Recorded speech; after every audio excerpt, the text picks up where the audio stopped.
Continue to follow reaction to these released tapes, and we'll let you know if any of the current presidential challengers weigh in as we look ahead to the 2024 presidential election.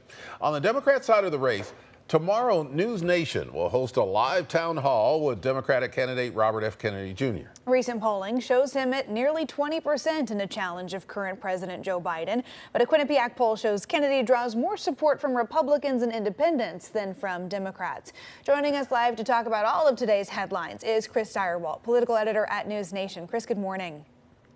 Good morning to you. Chris, before we get into tomorrow's town hall, we want to first talk to you about these Trump tapes, this headline making news. Does this have an impact on his presidential campaign?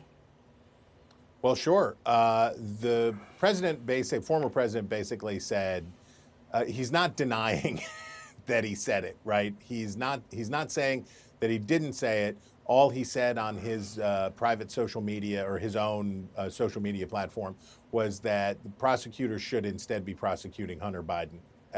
And this sort of tells you where they are on this, because Trump, on the legal matters of the case, and I'm not a lawyer and I don't pretend to be, but on the legal matters of the case, people, including Trump's former attorney general and his former defense secretary, say the charges are serious, say the charges, if the tape is real, would be tough to beat. And if that's the case, Trump's solution here is to basically attack the premise of being prosecuted at all. And for Republicans right now, they obviously feel defensive about their former president. They want to rally to his side and do those things. The question for Trump is, as we push on into the fall, especially if there are other indictments, as there may be, are Republican voters willing to take that baggage into the general election? And we're still early enough in the process that it's hard to say.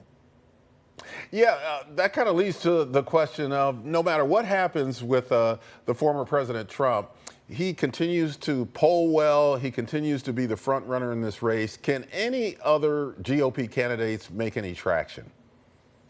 Yeah, I think they can. I think they will. This is a different kind of race because Trump is functioning as sort of a de facto incumbent. In fact, he would tell you he never lost anyway. So he is running as a de facto incumbent, and he has a lot of the advantages of incumbency. But he also has some of the disadvantages of being a front runner, which is to say that he's on the shelf and he's out there for a long time and the target is on him. You saw Ron DeSantis go down to the Texas border, and it was an attack on Donald Trump for failing to deliver on the promises that he had made before. Chris Christie is out. Mike Pence is out, for goodness sake, coming after Trump. So they're warming to the task of criticizing Trump. And on this issue, again, this is the phase of a primary nomination where voters are picking their favorites. Who do they feel good about? And with Trump, they feel good about sticking it to the man, right? They want to stick it to Joe Biden. They want to stick it to the media. They want to do all that stuff. So that's step one.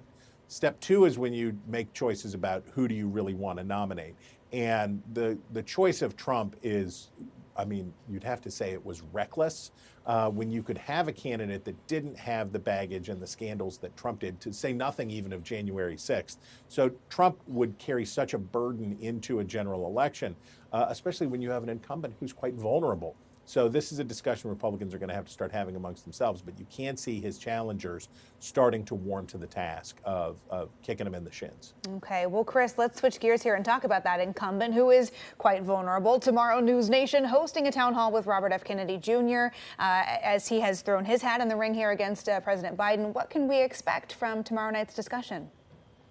Well, you can expect that Elizabeth Vargas, a great journalist, a great asker of questions, is going to be an advocate for an audience made up of open-minded, maybe skeptical, but maybe interested Democratic voters, not just in our studios in Chicago, but in key early primary states. And this is a moment where RFK Jr., who first got a lot of attention for having a famous name and then got a lot of attention for some pretty wild positions that he has taken on a number of issues, including vaccines, including the war in Ukraine, including the CIA, including, and he's generated a lot of buzz. This is the moment where he's going to face what I would submit is probably the toughest test of his candidacy so far, which is answering real voters, real practical questions about his candidacy and doing it in front of a national television audience. Chris Stirewalt, political editor with News Nation, thank you for joining us on AM Extra. We look forward to seeing that town hall. You bet. And again, you can watch News Nation's live town hall with Democratic presidential candidate Robert F. Kennedy Jr. tomorrow from 6 to 7:30 p.m. Moderated by News Nation's Elizabeth Vargas. To watch, you can visit joinnn.com.